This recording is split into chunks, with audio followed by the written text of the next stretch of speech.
Ya estamos en línea con Luis Verdiñas, él es experto en gestión del estrés e inteligencia emocional. Luis, ¿cómo estás? Te saluda Facundo y Valentina.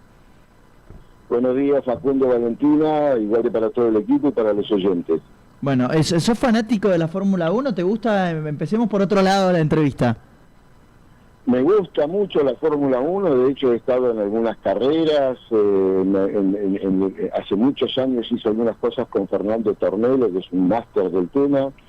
Sí, no soy un seguidor fanático, pero me gusta, suelo ver, por ahí no una carrera entera, pero es un tema que me hubiera gustado ser corredor en realidad. Ah, bueno, sí, eso es un buen oficio, ¿no? Medio pisquerito soy, así que... Bueno, Luis, ahora sí, nos metemos con el tema del estrés, de la cantidad de horas de trabajo, ¿no? ¿Cómo nos repercute? Vivimos en una sociedad ansiosa que está todo el día queriendo cosas de forma instantánea, y esto se suma que el trabajo, cuando tenemos un trabajo, buscamos uno nuevo, buscamos uno mejor, no terminamos nunca de disfrutar los logros conseguidos y también nos sobrecargamos de actividades. ¿Qué le pasa al cuerpo cuando nos sobrecargamos?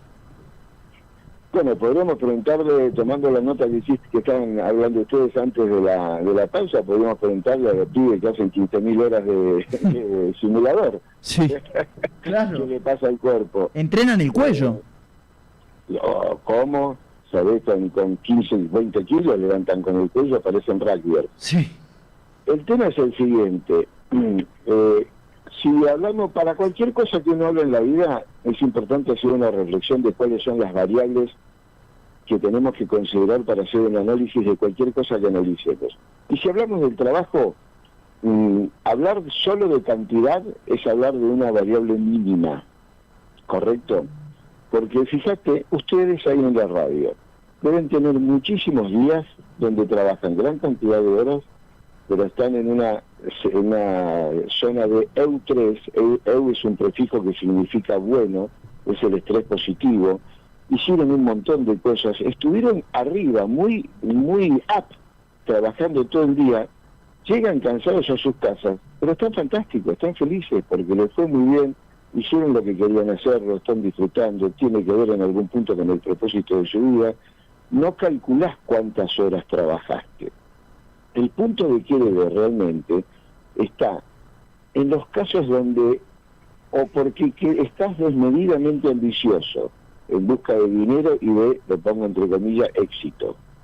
Trabajás más horas de la que el cuerpo aguanta, o cuando el mayor caso de la mayor cantidad de situaciones que se dan es cuando alguien está trabajando sufriendo porque lo que hace no le gusta y solo trabaja para cobrar un sueldo y con eso vivir. Entonces, lo primero que tenemos que considerar es si te gusta lo que estás haciendo. Muchas veces en las empresas yo tenía que coachar gerentes que me dicen, ¿sabes qué pasa? Que es que el 70% de lo que hago no me gusta. Bueno, tenemos dos posibilidades básicas. Cambiar rápidamente probablemente no puedas, pero sí lo que podemos cambiar es el intérprete que sos de aquellas cosas que estás diciendo que no te gustan. ¿Qué pasaría si empezás a elegir disfrutar de alguna cosa que no te está gustando? Porque muchas veces el ser humano no analiza exactamente qué es lo que no le gusta. Y tenemos, en base a esto que vos dijiste al principio de la nota, por la velocidad, la dopamina del placer, estar con el celular, estamos desesperados por estar todo el día disfrutando y placenteramente. La vida no funciona. En la vida tenemos que hacer un montón de cosas que si pudiéramos elegir no hacerlas, no las haríamos. Pero es un cóctel. Hay cosas que me encantan, cosas neutras y cosas que no me gustan tanto. Entonces, sí se pueden hacer cosas, o se pueden cambiar hábitos y tener actitudes para regular esto. La cultura de muchas empresas te premia por cantidad. Si vos cumplís, haces horas extras y demás para ganar un dinero más, te consideran más que a otros que cumplen el horario y se van. En algunas empresas y en algunos países no te dejan quedarte a hacer horas extras. No Claro. Está bien visto que vos te quedes por arriba del horario laboral. Si vos te parás en la Quinta Avenida de Nueva York, en los edificios de oficinas, a las 5 de la tarde, correte de la puerta, porque es un tsunami de gente saliendo. Y Luis, nadie se frega. Sí. te hago una pregunta, Valen te saluda. ¿Qué pasa si, no sé, esa persona que está trabajando es jefe de familia, tiene que mantener y darle de comer a chicos y no puede renunciar o escapar de ese trabajo que no le hace bien mental ni emocionalmente? ¿Hay otras vías de escape? Digamos, ¿se puede compensar, entre muchas comillas, esa frustración laboral con otras actividades quizás más placenteras que ayuden a distraer o actividades que ayuden a despejar la mente? Lo definiste perfecto, Valen.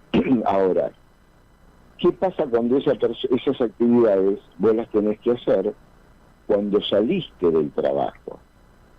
El cuerpo consume energía.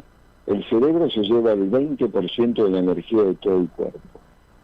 Entonces, me mencionaste un padre de familia que tiene, ponerle un par de chicos, obviamente que debe tener ganas de verlos, pero tiene ganas de, o la capacidad energética de tener la paciencia para jugar con sus chicos a algo, a lo que sea, cuando vuelve a su casa, o vuelve directamente que quiere tirarse en un sillón y ver la posibilidad de desconectarse. Si es que puede, porque las conversaciones recibidas de nuestra conversación interna, si tuvo algún lío en el trabajo, es muy probable que se quede enganchado con eso. Luego se encuentra con su señora, que probablemente se bancó a los chicos todo el día y dice, bueno, flaco, ahora ocupate vos. Claro, pero yo vengo de ocuparme de los otros chicos de la empresa durante 8 horas. Entonces, hay que hacer una batería de cosas. Lo primero es, ¿qué hago mientras estoy en el trabajo?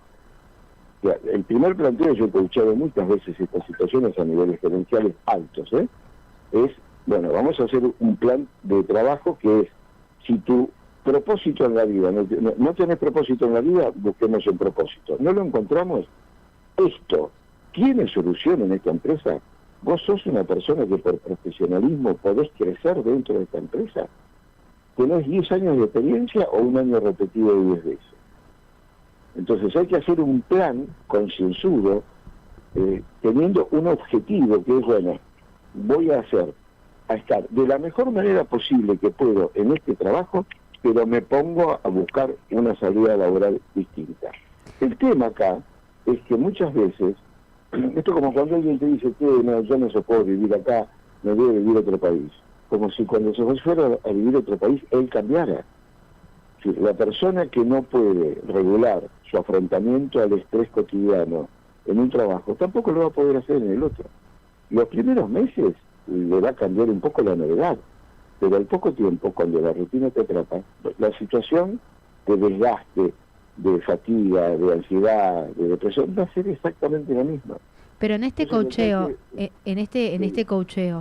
¿se trabaja individualmente con la persona para que ese trabajador resuelva su problema o se trabaja a nivel organización, ya sea empresa o la organización que sea, como una situación general del sistema o del funcionamiento de esa empresa? Digo, ¿se abarca desde lo colectivo o más desde lo individual como, bueno, este problema es tuyo y te tenés que responsabilizar y lo tenés que modificar vos como individuo? Sí, son las dos cosas. Se trabaja individual, se trabaja de tres, se trabaja en equipos, se trabaja en grupos, pero el trabajo siempre es absolutamente individual. Es decir, lo primero que trabajás con una persona para que resuelva esto es descubrir cuáles son los fenómenos que a él le generan estrés. Porque acordate una cosa, no existe situaciones estresantes. Existimos personas que nos estresamos frente a tal o cual situación. ¿Correcto? Vos y yo podemos ver la misma situación, vos no estresarte, yo que tengo un ataque de pánico. Con lo cual no es la situación lo que estresa, es el intérprete que estoy yo siendo de esa situación, y acordate un fenómeno que nos abarca a todos, que somos seres emocionales que a veces razonamos y no seres racionales que a veces nos emocionamos. Con lo cual, todo lo que sucede en algún punto te impacta emocionalmente, en tus estados de ánimos, emociones y sentimientos. Entonces lo primero que trabajás es determinar qué tipo de hechos son los que a vos te estresan. Hay gente que va a entrar al jefe y se le dispara el cortisol, porque está pensando que el otro lo está mirando a ver qué fue lo que él no hizo. Puede que tenga cola de paja o puede que no, pero está comprobado a nivel científico y académico que el 85% de los episodios de estrés que sufre un ser humano cotidianamente son por pensamientos catastróficos sobre lo que me va a suceder si ocurre tal cosa, lo cual nunca ocurre. Ahora, Luis, te consulto con respecto a la generación centennial, ¿no? Los chicos nacidos entre el 95 en adelante. Muchos empiezan a catalogarlos como que tienen poco manejo de las frustraciones o como que son poco resilientes a afrontar problemas, ¿no? ¿Cómo lo ves vos? ¿Qué análisis haces con respecto a esto en una inserción laboral que entra de lleno de esos chicos que tienen entre 20 y 30 años y están haciendo o sus primeros trabajos o ya están un poco más jerarquizados en el ámbito laboral? Vamos a dividirlo en dos, entre los que recién entran y los que ya están un poco jerarquizados, que ya se comieron los primeros etapos de la vida. Los que recién entran, si entran con mentalidad de aprendiz y son capaces de entender que la vida no pasa por el celular, van a empezar a aprender cómo funciona realmente la vida. Acabo de escribir ayer un artículo que salió publicado en LinkedIn de la complejidad de las comunicaciones multigeneracionales. Yo tengo clientes que tienen 5 generaciones adentro de la empresa. Claro. Vos imaginate lo que es la comunicación entre un generación Z y una generación silenciosa, que quién es el dueño de la empresa. Entonces, uno de los fenómenos que más afecta a esta franja que vos me dijiste es que la cultura que nosotros los grandes le hemos dejado y que ellos han sabido crear está muy basada en la dopamina. La dopamina es la droga del placer.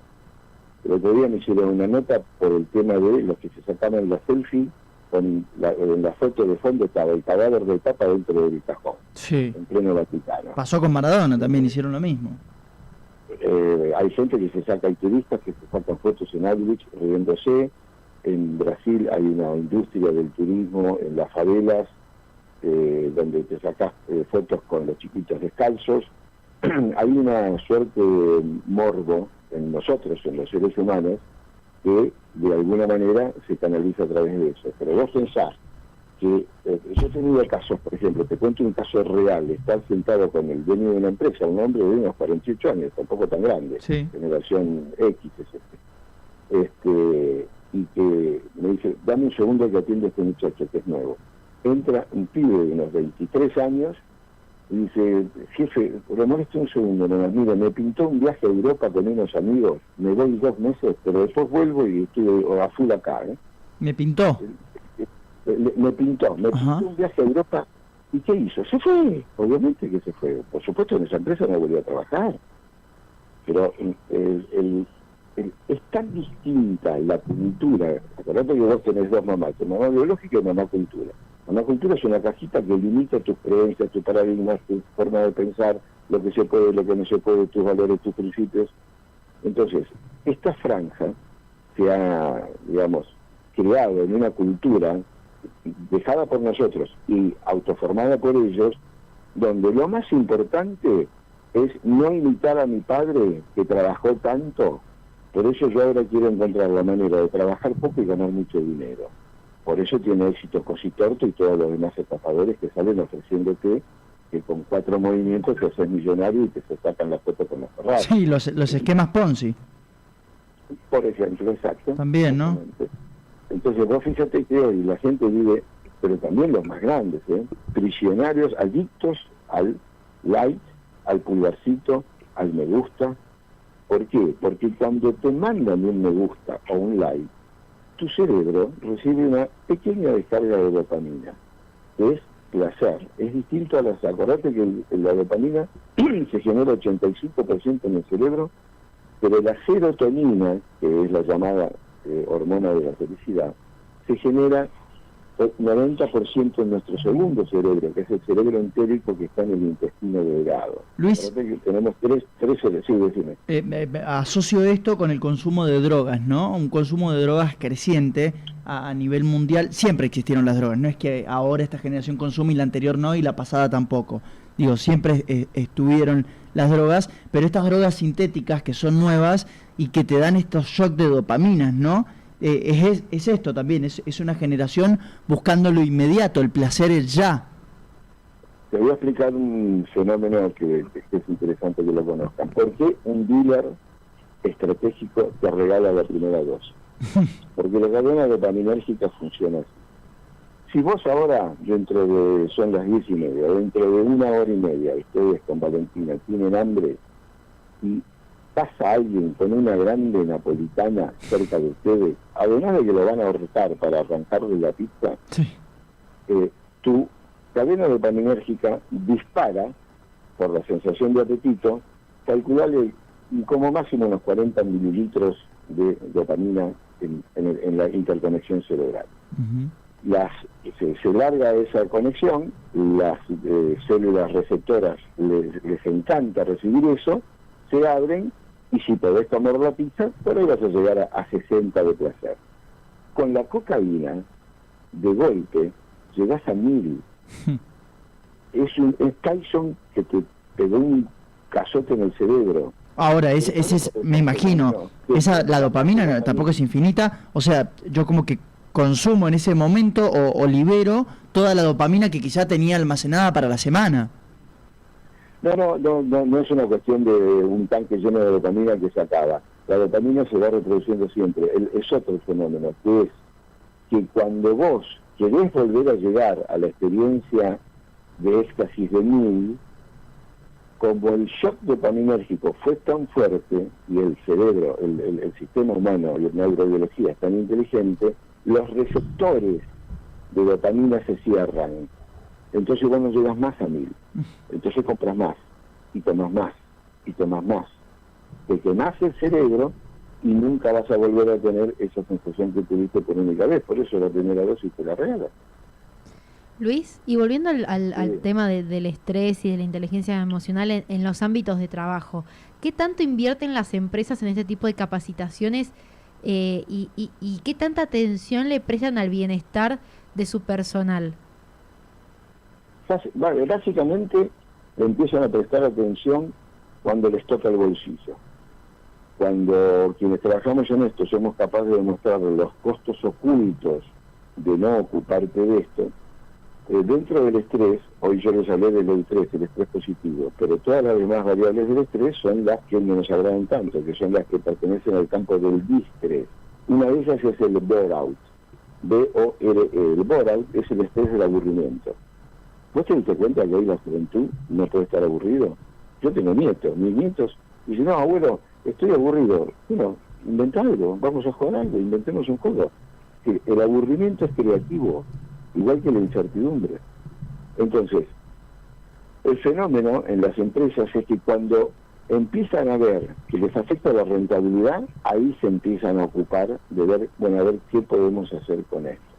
Y te estoy hablando de empresas donde el dueño es el principal estresado, el dueño es el que a veces está mucho peor que sus empleados, y esto también produce una falacia cognitiva, que es, escúchame, ¿por qué me voy a ocupar de él, de su cansancio, o de su aburrimiento, o de lo que sea? Mirá cómo estoy yo.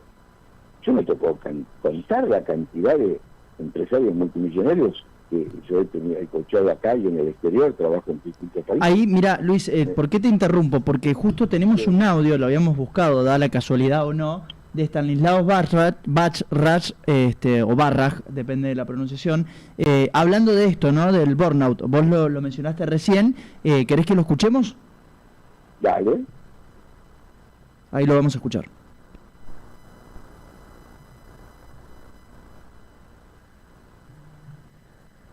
A ver. Ahí va a aparecer el audio. Sí, ahí, dame un segundo. Es muy interesante. A ver, ahí va. Se escapó el pelado. El mundo occidental, no lo que hago, sino cómo lo hago. ¿Viste las luces de Navidad? ¿Qué tienen de peculiar? ¿Cómo se iluminan? ¿Qué hacen? Titilan. Titilan. Cuando vos, el arbolito, el 25, lo dejás prendido, ¿qué pasa el 5, 6, 7 de enero? Se quema la lamparita. Eso. Vos sos electricidad y los pensamientos son electricidad. Si vos estás pasando de un tema a otro, el famoso multitasking, ¿no? Resuelvo un mensaje, le hablo a mi vieja, atiendo a mis hijos, vuelvo al mensaje, salgo a cocinar, todo en 3 minutos, 5 cosas distintas, es esto. Y por eso estás cansado. Entonces, todo salto de una tarea a la otra es prender y apagar. Entonces es como que yo vaya ahora aquí y agarre el switch de la luz y prenda, apaga, prenda, apaga. Me van a matar, me van a decir, para, ¿qué estás haciendo, flaco? ¿Vas a quemar la luz? ¿Cómo se dice cuando está muy cansado? Estoy quemado. ¿Y en inglés? Burned out. Es eso. Entonces, esa es la electricidad de tu cabeza. Si no la sabes usar bien, porque te la pasás haciendo 10 cosas al mismo tiempo que requieren de pensar, vas a cansarte mucho más y más rápido. Y ese cansancio mental, cuando llegas a tu casa, vos llegás y estás cansado físicamente. Decís, te tirás así, no puedo más. Porque la mente y el cuerpo es lo mismo. La mente son tus pensamientos, es electricidad. Electricidad es energía.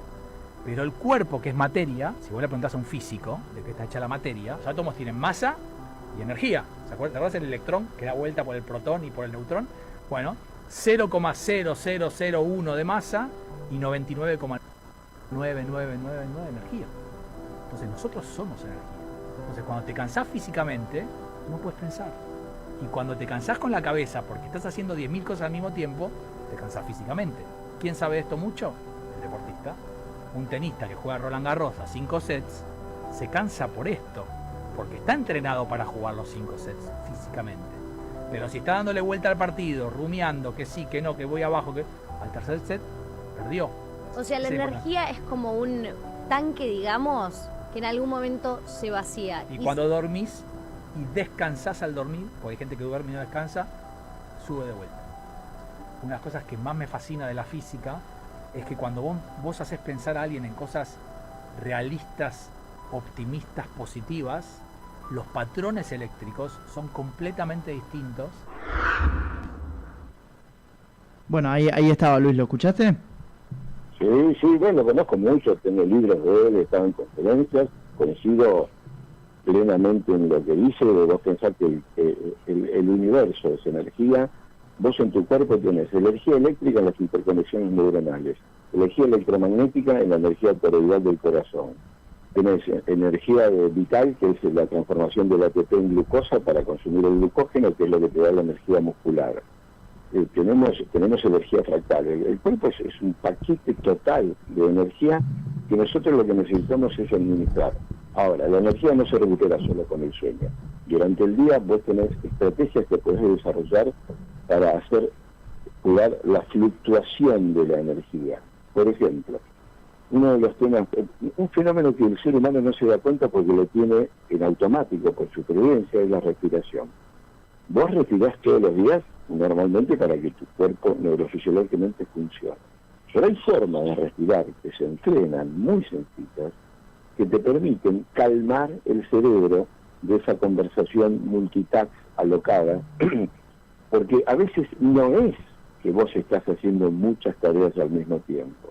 A veces vos estás haciendo solamente un balance, pero mientras estás haciendo el balance, te viene a la cabeza la conversación de que tenés que pasar por farmacia a comprar lo que te dijo tu señora, que tus chicos te pidieron que le compres tal cosa, que voy a ver si me puedo tomar vacaciones o no.